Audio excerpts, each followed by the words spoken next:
The sun was just coming up over the small town of Cedar Falls when Jason Miller pushed open the glass door of Mabel's diner.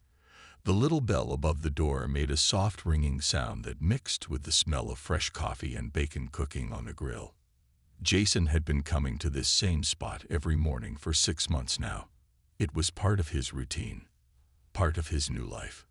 He walked slowly to his usual table by the window. His boots made quiet sounds on the old wooden floor. The diner was almost empty this early in the morning. Just old Pete reading his newspaper in the corner and Mabel herself wiping down tables with a worn cloth. She looked up and smiled when she saw Jason. "Morning, honey," Mabel called out in her cheerful voice. "The usual."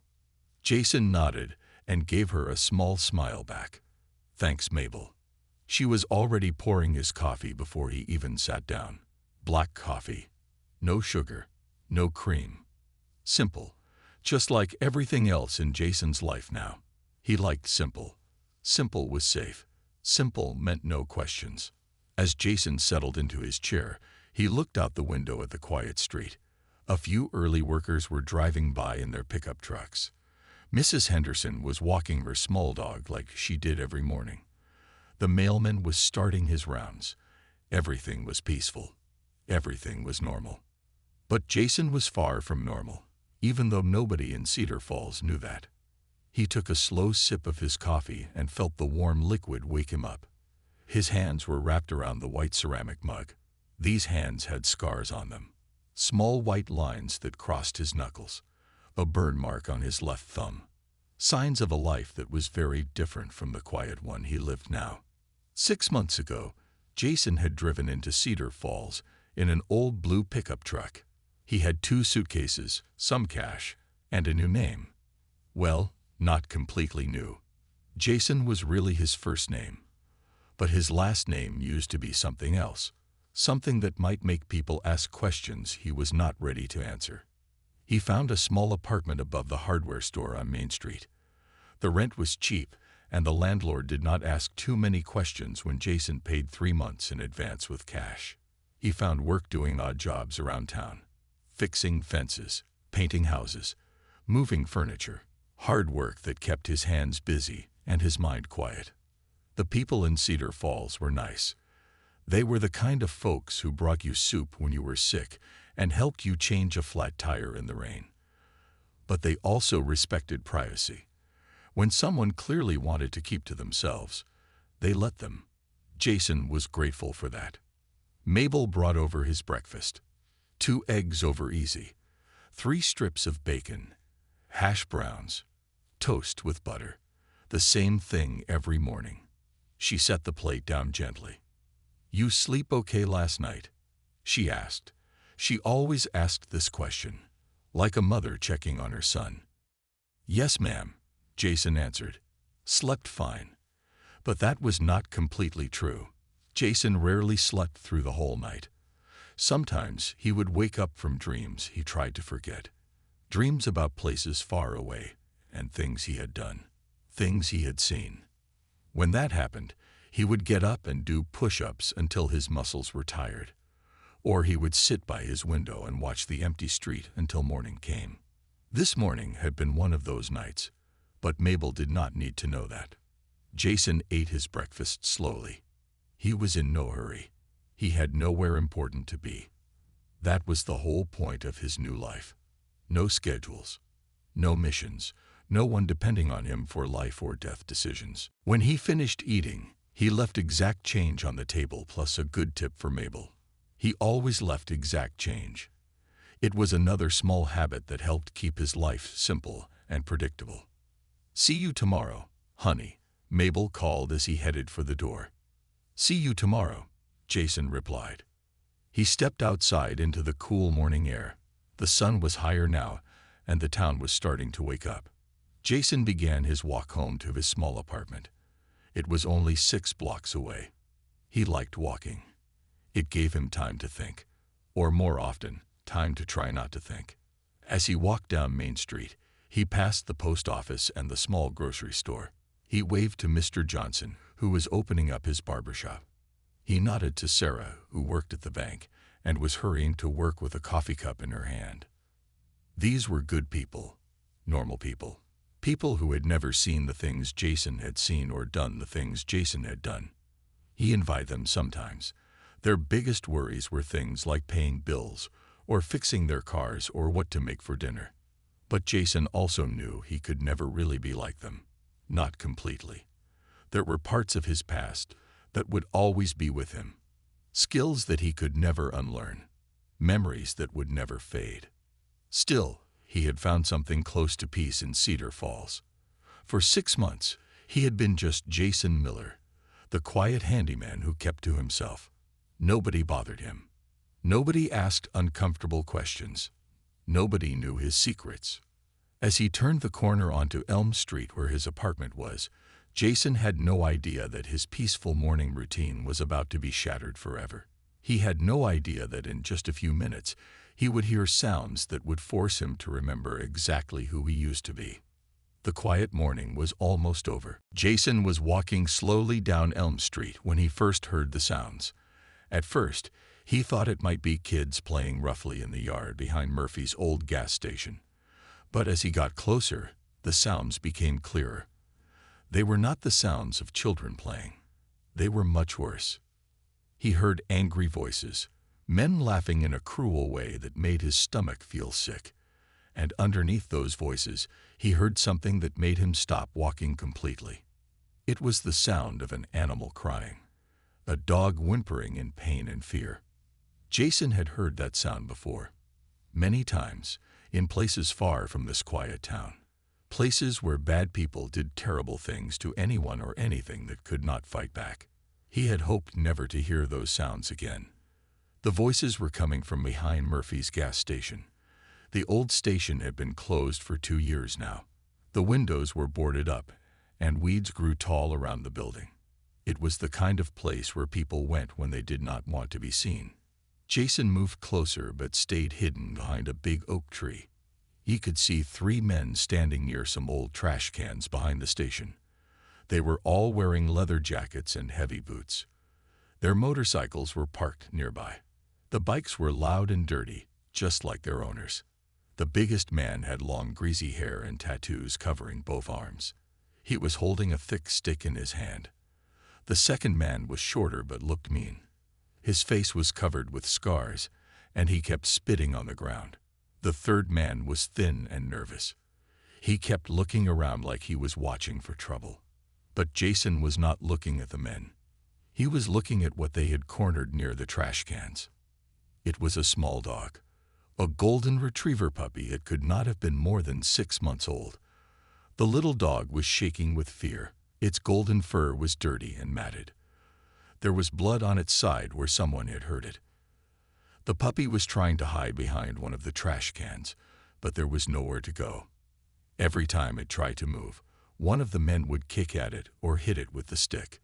The dog would cry out and try to make itself smaller. "Come on, little mutt," the big man with tattoos said in a voice that sounded like gravel. "We're not done with you yet."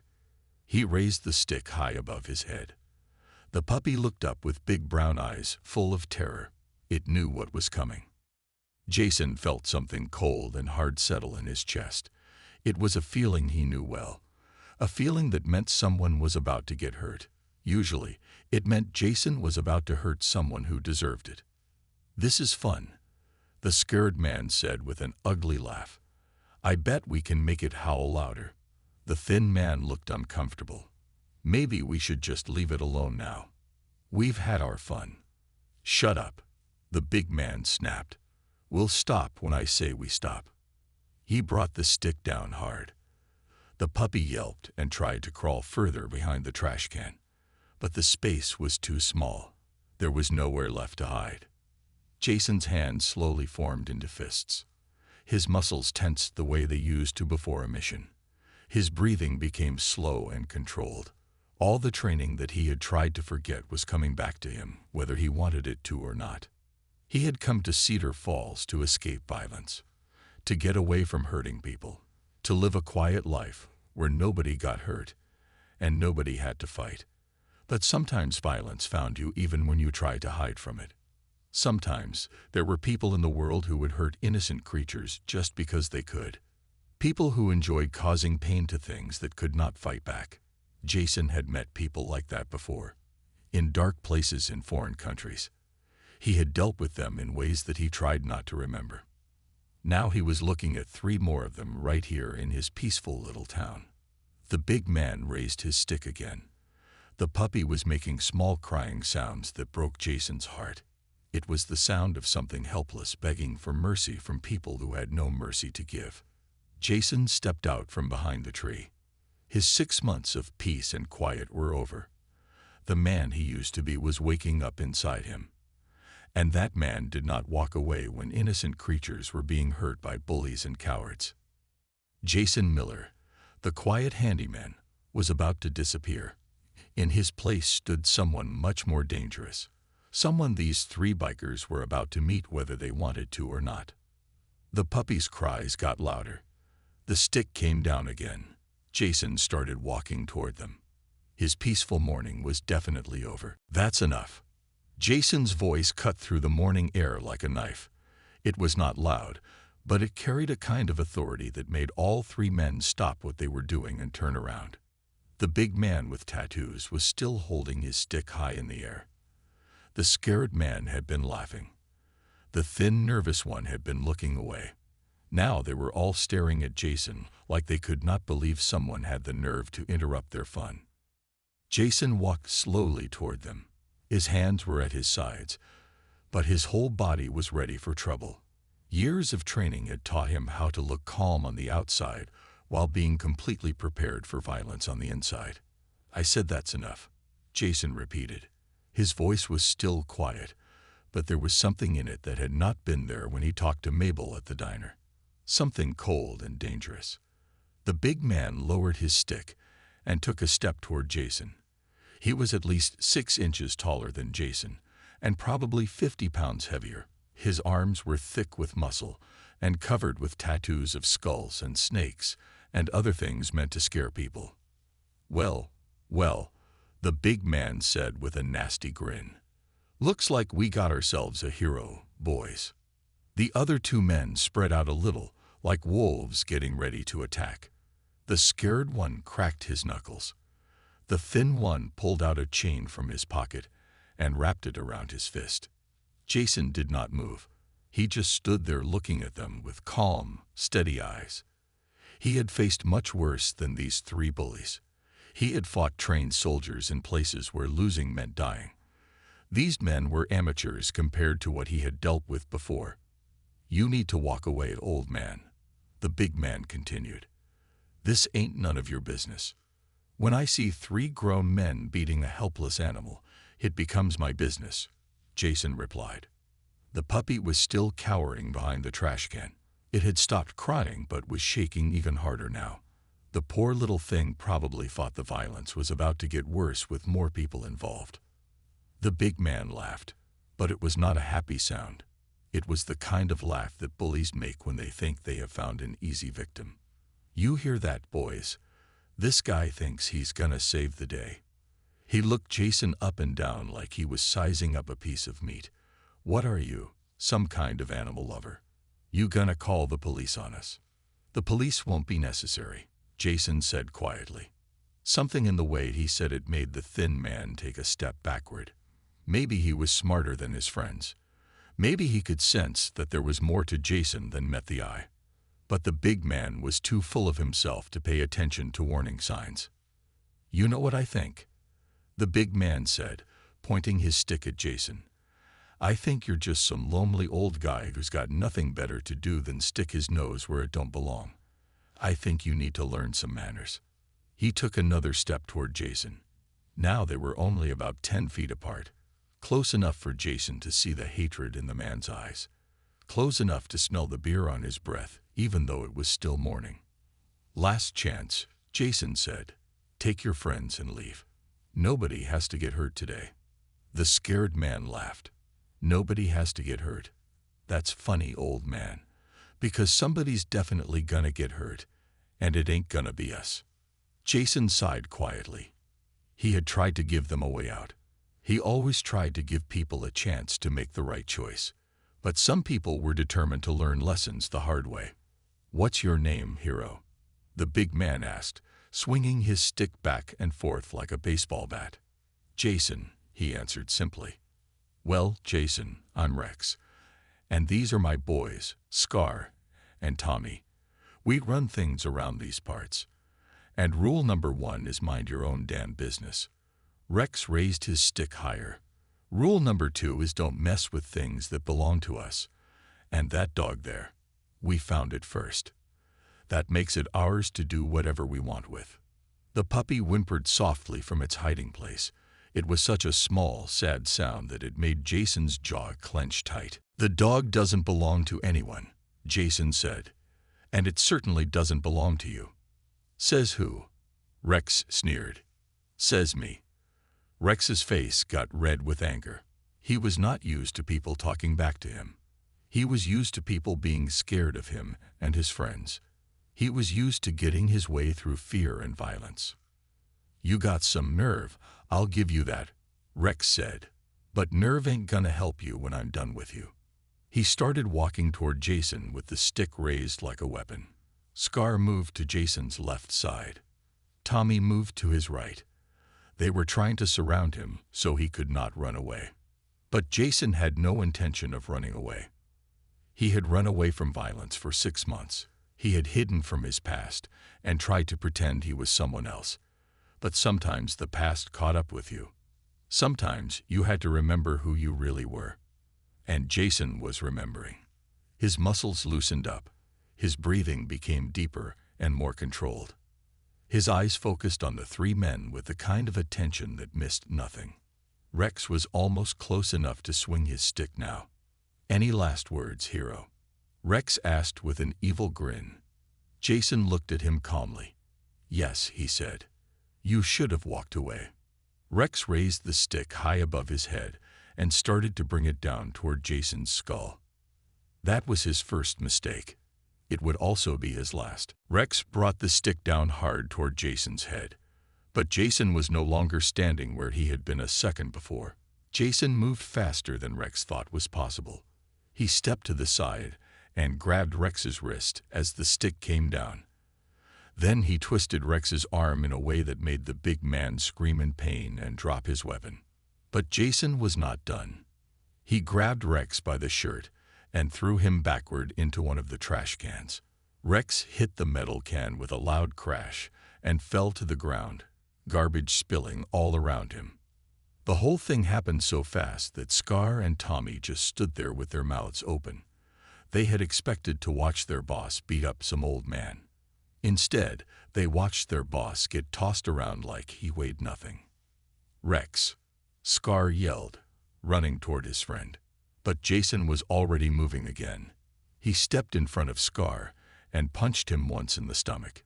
Scar doubled over, unable to breathe. Then Jason grabbed him by the shoulders and pushed him down to the ground next to Rex. Tommy was the smart one. He started to back away, holding his chain, but not really wanting to use it anymore. "Hey, mister," Tommy said in a shaky voice. "We don't want any more trouble. Maybe we should all just calm down." Jason looked at him with cold eyes. "You should have thought about that before you started hurting an innocent animal." Rex was getting back to his feet, holding his hurt arm. His face was red with anger and embarrassment.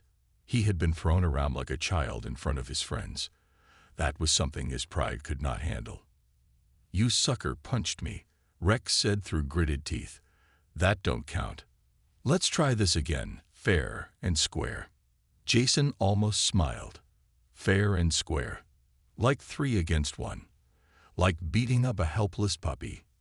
"Shut up about the dog," Rex snarled. "This is between you and me now." He charged at Jason like an angry bull. Rex was big and strong, but he fought like someone who had never been in a real fight. He swung wild punches that were easy to see coming. He relied on his size to scare people instead of actual skill. Jason had been trained by the best fighters in the world. He had learned to fight in places where making a mistake meant dying. He knew how to use an opponent's size and anger against them. When Rex threw a big right hook, Jason ducked under it and hit Rex twice in the ribs. Fast, hard punches that made Rex grunt in pain. When Rex tried to grab Jason in a bear hug, Jason slipped away and kicked Rex's legs out from under him. Rex fell hard on his back. The air rushed out of his lungs, and he lay there gasping like a fish. Scar was back on his feet now, holding his stomach but ready to fight. He pulled out a knife from his boot.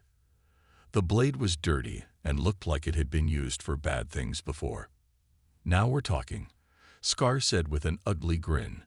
"Let's see how tough you are against this." He lunged forward with the knife aimed at Jason's chest. But Jason had been expecting this. Men like Scar always went for weapons when they started losing. Jason grabbed Scar's wrist and twisted it hard. The knife fell to the ground with a clatter. Then Jason used Scar's own momentum to flip him over his shoulder. Scar landed on his back next to Rex, groaning in pain. Tommy was still backing away, his chain forgotten in his hand. "I don't want any part of this," Tommy said, his voice high with fear. "This guy's crazy." "I'm not crazy," Jason said calmly. "I'm just someone who doesn't like bullies." Rex was trying to get up again. He was tough. Jason had to give him that. But he was also stupid. A smart man would have stayed down and accepted defeat. Rex was too proud and too angry to be smart. "This ain't over," Rex wheezed, struggling to his feet. "You don't know who you're messing with." Jason looked at him with tired eyes. "I know exactly who I'm messing with. 3 cowards who pick on helpless animals because they can't handle a real fight." Rex's face got even redder. He reached into his jacket and pulled out a gun. It was small and cheap looking, but it was still dangerous. "Now who's the tough guy?" Rex said, pointing the gun at Jason with a shaking hand. Jason did not look scared. He looked annoyed, like someone had just interrupted his lunch with something unimportant. "Put the gun away," Jason said quietly. "You're just making this worse for yourself." "Shut up," Rex screamed. "I'm done listening to you." But his hand was shaking too much. The fight had rattled him more than he wanted to admit. He was breathing hard and sweating even though the morning was cool. Jason could see that Rex was scared and desperate. That made him dangerous in a different way. Scared people with guns made bad decisions. Behind the trash cans, the little puppy made a soft, whimpering sound. It reminded Jason why he was here, why he had gotten involved in the first place.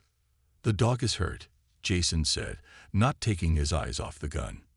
"It needs help. This has gone far enough." "The dog is dead," Rex said with a nasty smile. "And so are you." He started to pull the trigger. That was when Jason moved faster than any of the 3 men thought was humanly possible. The gun went off, but the bullet went harmlessly into the air. Rex found himself flat on his back, with Jason's knee on his chest and his own gun pointed at his face. The fight was over. Jason had won. But now the real problems were about to begin. Jason held Rex's gun pointed down at the big man's face. Rex's eyes were wide with terror. A minute ago, he had been the one with the weapon. Now he was helpless on the ground with his own gun aimed at him. "Please don't shoot," Rex whispered. All his anger and meanness were gone now. He was just a scared bully who had finally met someone tougher than him. Jason looked down at him with cold eyes. For a moment, Rex thought he was going to die right there behind the old gas station. But then Jason did something unexpected. He took the bullets out of the gun and threw the empty weapon into the tall weeds. "Get up," Jason said, stepping back. Rex scrambled to his feet, still shaking. Scar and Tommy were already standing, both of them looking like they wanted to be anywhere else in the world. "This is what's going to happen," Jason said in a voice that left no room for argument. "You 3 are going to leave this town and never come back. You're going to stay away from animals and stay away from people who can't fight back. If I ever see you hurting something innocent again, our next meeting won't end with you walking away." "You can't tell us what to do," Rex said, but his voice had no strength in it. "I just did," Jason replied. "And you're going to listen because you know what happens if you don't." The three men looked at each other. They were beaten, and they knew it. Not just physically, but completely. This quiet stranger had made them look weak and scared in front of each other. That was something their pride might never recover from. "This ain't over," Scar said, trying to sound tough. But he was backing toward the motorcycles as he spoke. "Yes, it is," Jason said simply. Tommy was already running toward his bike. He had seen enough fighting for one day. Scar followed him, still holding his hurt ribs. Rex was the last to leave, looking back at Jason with hatred in his eyes. "I'll remember you," Rex said. "I'm counting on it," Jason replied. The three men got on their motorcycles and rode away, their engines roaring loud enough to wake the whole neighborhood. But they were defeated, and everyone knew it, including them. Jason waited until the sound of their bikes disappeared completely. Then he turned toward the trash cans where the little puppy was still hiding. "It's okay now," Jason said softly, getting down on his knees. "They're gone. Nobody's going to hurt you anymore." The puppy looked out from behind the trash can with big brown eyes full of fear. It had been hurt and scared, but it was still alive. Jason could see cuts on its side and legs where the men had hit it with sticks and kicked it. "Come here, little one," Jason said, holding out his hand. The puppy was afraid, but something in Jason's voice made it feel safe. Slowly, carefully, it crawled out from its hiding place. Its golden fur was matted with dirt and blood, but its tail gave a tiny wag when Jason gently touched its head. "You're going to be okay," Jason promised. "I'm going to take care of you." He picked up the puppy very carefully. It was lighter than he expected, probably because it had not been eating well. The little dog whimpered softly, but did not try to get away. Somehow it knew that this man was different from the others. This man was safe. Jason looked around at the scene behind the gas station. The trash cans were knocked over. There were drops of blood on the ground. Rex's stick was lying where he had dropped it. It looked like a battlefield, which in a way it had been. But Jason was thinking about more than just the mess. He was thinking about what had just happened to his quiet life in Cedar Falls. For 6 months he had been invisible, just another face in a small town. Nobody had asked questions about his past or wondered what skills he might have. Now 3 men had seen him fight. They had seen him move like someone with military training. They had seen him disarm a man with a gun in seconds. That kind of thing did not stay secret for long in a small town. People would start asking questions. Where had Jason learned to fight like that? What was he doing in Cedar Falls? What was he running from? The answers to those questions were things Jason did not want to share, but he might not have a choice anymore. He started walking toward Main Street with the injured puppy in his arms. He needed to get the little dog to a veterinarian as soon as possible. Dr. Sarah Chen had a clinic just 2 blocks away. She was a good person who cared about animals. She would help. As Jason walked, he could see curtains moving in windows. People had heard the motorcycle engines and the shouting. Some had probably seen parts of the fight. By tonight, everyone in Cedar Falls would know that quiet Jason Miller had beaten up 3 dangerous men all by himself. The puppy looked up at him with trusting eyes. It had no idea that saving its life might have just destroyed Jason's chance at a peaceful future. But Jason did not regret what he had done. He could not stand by and watch innocent creatures get hurt. That was not who he was, no matter what name he was using. Some things were more important than staying hidden. Some things were worth fighting for, even if it meant giving up everything you had built. The little dog in his arms was one of those things. Jason kept walking toward the veterinary clinic, knowing that his life in Cedar Falls would never be the same again. But for the first time in months, he felt like he had done something that mattered. The fight was over, but the real story was just beginning. Dr. Sarah Chen looked up from her desk when the bell above her clinic door rang. She expected to see Mrs. Williams bringing in her cat for its weekly checkup.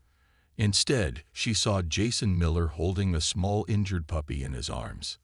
"Oh my goodness," Sarah said, jumping up from her chair. "What happened to this little one?" Jason's shirt had dirt on it, and there was a small cut on his hand that he had not noticed. His hair was messy, and he looked like someone who had just been in a fight. But his hands were gentle as he held the hurt puppy.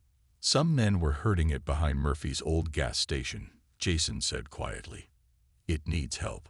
Sarah took the puppy from Jason's arms and immediately started examining it.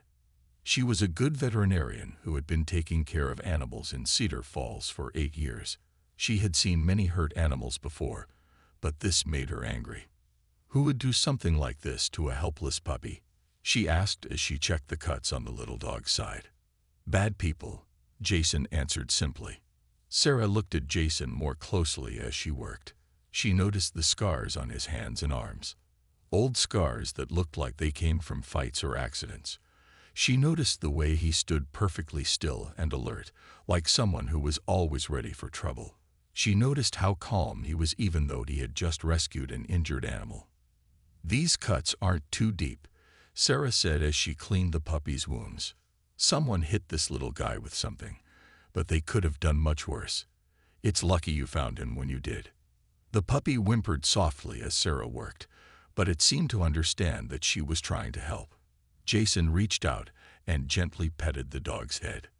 "Easy there, little one," Jason said softly. "Dr. Chen is going to make you feel better." Sarah noticed how gentle Jason was with the puppy. His big hands moved carefully, and his voice was soothing. This was not what she would expect from a man who looked like he had just been in a fight. "You know," Sarah said as she bandaged the puppy's cuts, "most people would have just called the police when they saw something like this. They wouldn't have gotten involved personally." Jason did not answer right away. He was watching the puppy, making sure it was not too scared. "Some things you can't just walk away from," he finally said. "The men who did this," Sarah asked, "are they still around?" "No," Jason said. "They left town." There was something in the way he said it that made Sarah look at him again. Jason's knuckles were scraped, and there was dirt on his clothes. She was starting to understand that Jason had not just found the puppy after the men left. He had made them leave. "You stopped them yourself, didn't you?" Sarah asked quietly. Jason met her eyes for a moment. She saw something there that was different from the quiet handyman everyone in town knew. She saw someone who had seen violence before and knew how to handle it. "The puppy is safe now," Jason said. "That's what matters." Sarah finished cleaning and bandaging the puppy's wounds. The little dog was already looking better. Its tail even wagged a little when Jason petted it. "He's going to be fine," Sarah said. "But he'll need someone to take care of him while he heals." "Do you know if he has an owner?" Jason shook his head. He looked like a stray, hungry and scared, probably been on his own for a while. "Well, we can't just turn him loose on the streets again," Sarah said. "He needs a home." She looked at Jason hopefully. "Any chance you might be interested in taking care of him?" Jason looked down at the puppy. The little dog was looking back at him with big brown eyes full of trust. After everything that had happened, the puppy still believed that Jason would keep him safe. "I don't know much about taking care of dogs," Jason said. "It's not that hard," Sarah replied. "And he already trusts you. Look how calm he is when you pet him." Jason was quiet for a long moment. He had come to Cedar Falls to live alone, to avoid connections and complications. Taking care of a dog would mean having something to worry about besides himself. But the puppy made a soft sound and pressed closer to Jason's hand. It was clear that the little dog had already chosen Jason as his person. "I guess I could try," Jason said finally. Sarah smiled. "Great. I'll give you everything you need to take care of him.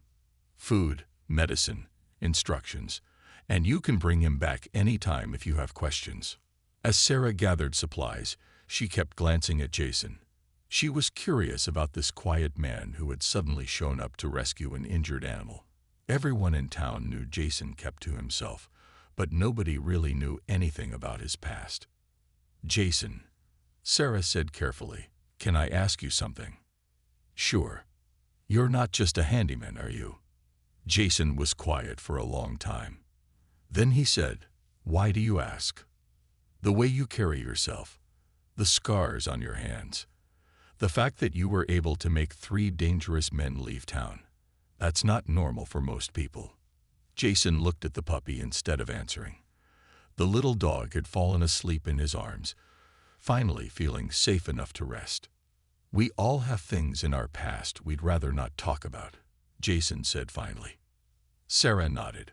She understood that some people came to small towns to escape from complicated lives. As long as Jason was a good person who helped injured animals, she did not need to know all his secrets. But outside the clinic, other people were starting to ask questions. Word was spreading through Cedar Falls that Jason Miller had single-handedly run off 3 motorcycle thugs. People were wondering how a quiet handyman had learned to fight like that. By evening, everyone in town would be talking about what had happened behind Murphy's old gas station, and some of those people would start wondering what other secrets Jason might be hiding. The puppy slept peacefully in Jason's arms, not knowing that saving his life had just made Jason's life much more complicated. But for now, in the quiet veterinary clinic, they were both safe. That would have to be enough. Sheriff Martinez sat in his office that evening, staring at the report on his desk. 3 witnesses had seen Jason Miller fight off the motorcycle gang behind Murphy's old gas station. All 3 witnesses said the same thing. Jason had moved like a professional fighter, like someone with military training, like someone who knew exactly what he was doing. Martinez had been a police officer for 20 years. Before that, he had served 2 tours in the army. He knew what trained soldiers looked like.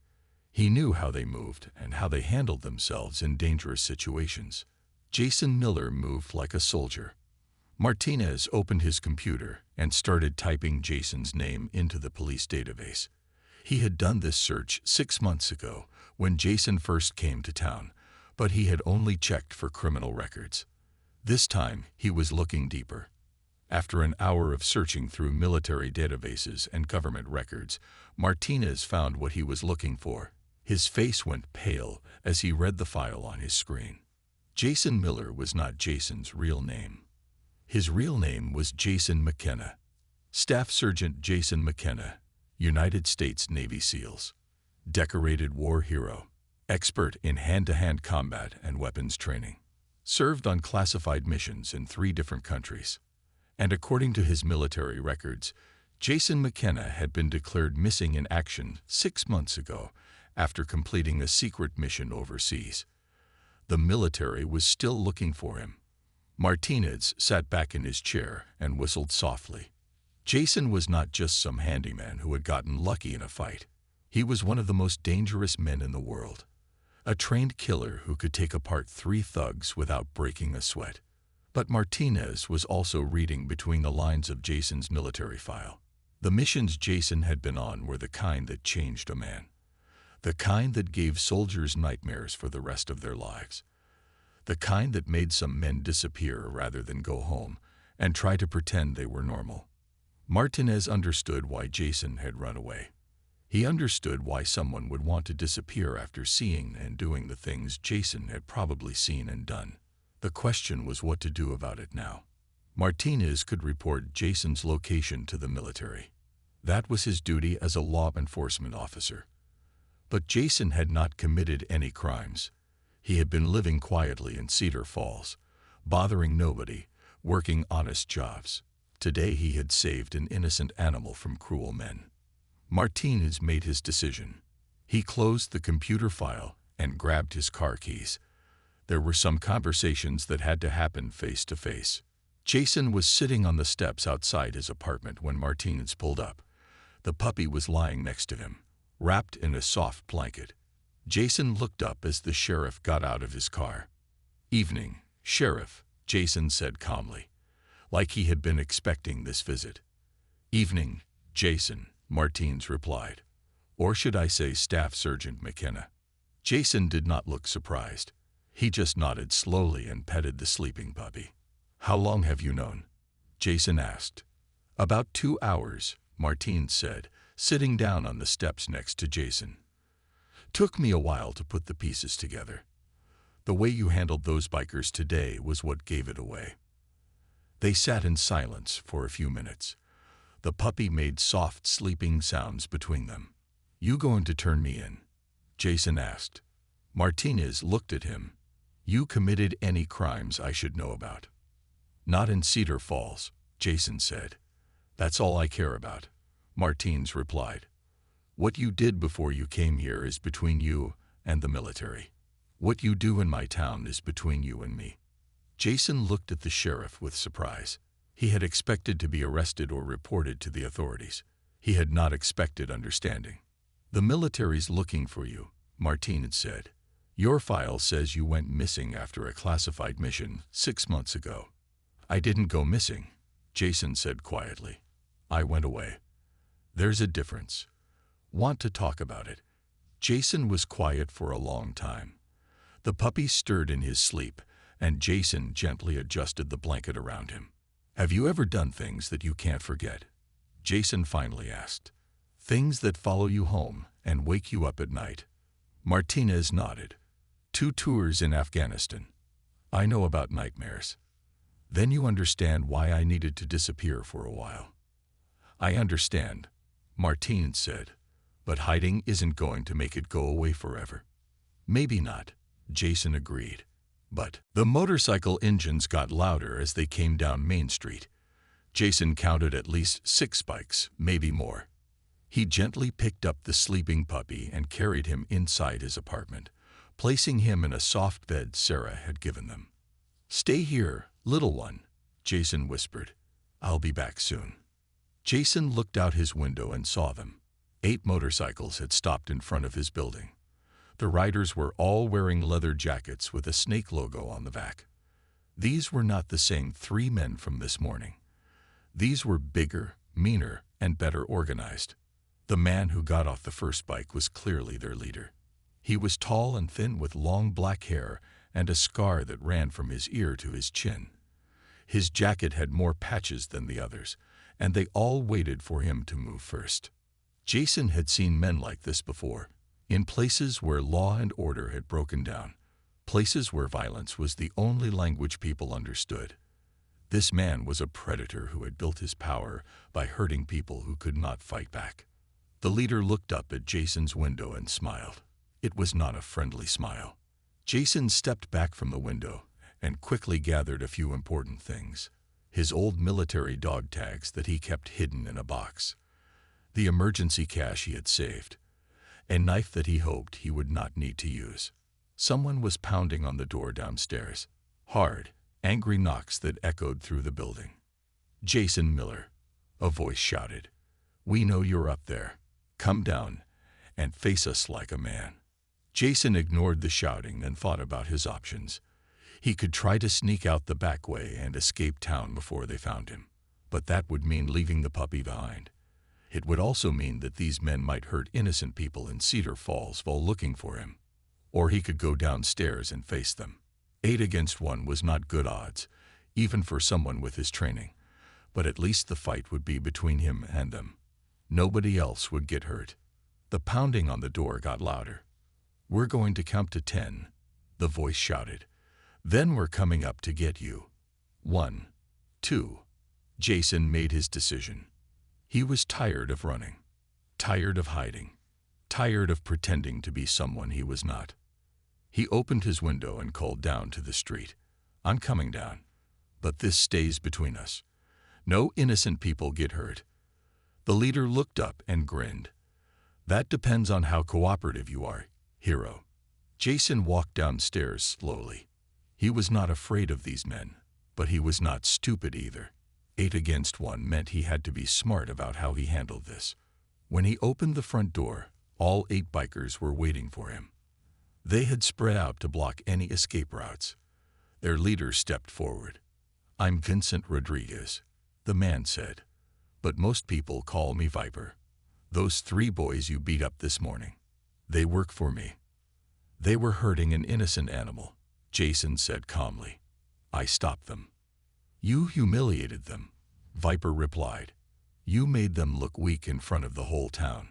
That's bad for business." Jason looked around at the 8 men surrounding him. They were all armed with chains, bats, and knives. A few probably had guns hidden under their jackets. "What kind of business requires beating up puppies?" Jason asked. Viper laughed. "The kind that keeps people in line. The kind that makes sure everyone knows who's in charge around here." "You're not in charge in Cedar Falls," Jason said. "Says who?"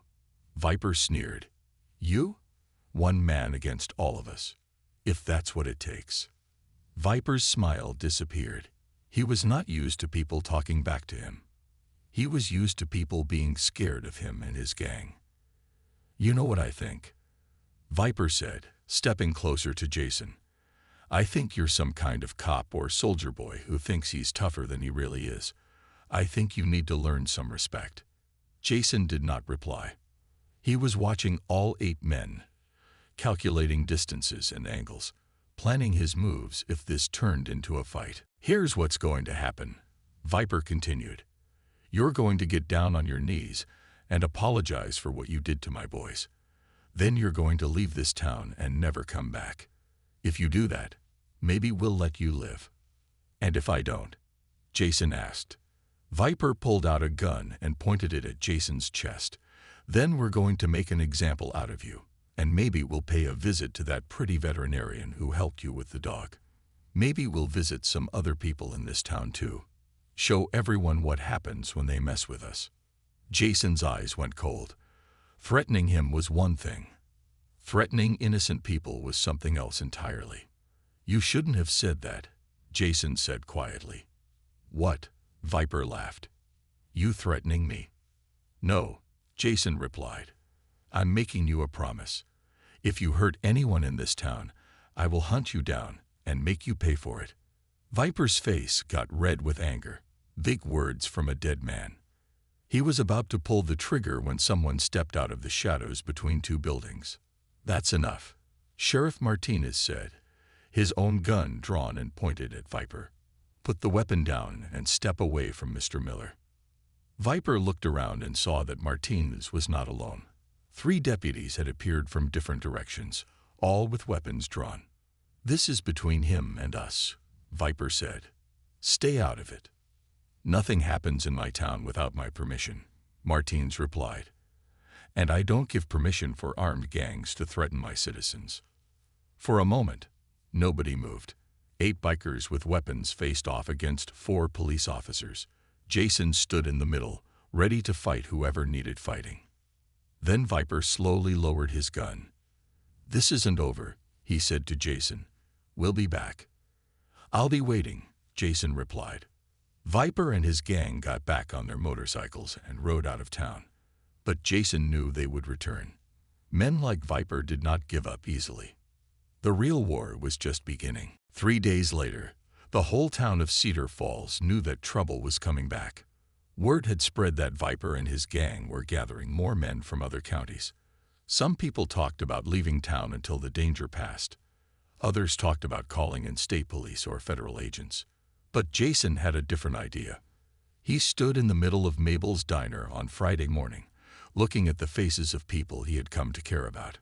Mabel was there, along with Dr. Sarah Chin, Sheriff Martinez, and about 20 other townspeople who had heard that Jason wanted to talk to them. The little puppy sat at Jason's feet, his bandages almost healed. The dog had decided his name was Hope, because that was what Jason called him when he was scared. Hope looked up at his rescuer with complete trust. "I know you all have questions about who I am," Jason began, "and I know some of you are scared about what might happen when those bikers come back." The room was completely quiet. Everyone was listening carefully. "My real name is Jason McKenna," he continued. "I used to be a soldier. I came to Cedar Falls 6 months ago because I was tired of fighting and tired of violence. I wanted to live a peaceful life where nobody got hurt." Mabel reached over and squeezed his hand. "You don't have to explain anything to us, honey." "Yes, I do," Jason said, "because my past has brought danger to your town. Viper and his gang are coming back because of me, and I want to give you all a choice." He looked around the room at faces that had become familiar and dear to him. "I can leave Cedar Falls tonight," Jason said. "I can disappear again and hope that Viper follows me instead of staying here to hurt you. That might keep you safe. Or, Sheriff Martinez asked, or I can stay and fight. But if I stay, I need to know that you understand what that means.